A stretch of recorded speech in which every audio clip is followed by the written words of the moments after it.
கந்தனிடம் செல்லுங்கள், என்ன வேண்டும் சொல்லுங்கள்.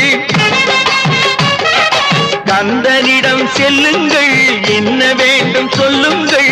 வந்தவினை தீந்துவிடும் மற்றவற்றை தள்ளுங்கள், வந்தவினை தீந்துவிடும் மற்றவற்றை தள்ளுங்கள். கந்தன் காலடியை வணங்கினால் கடவுள்கள் யாவரையும் வணங்குதல் போலே கந்தன் கந்தன் கந்தன் காலடியை வணங்குங்கள். அம்மையானவன் எமக்கு அப்பனானவன், அம்மையானவன் எமக்கு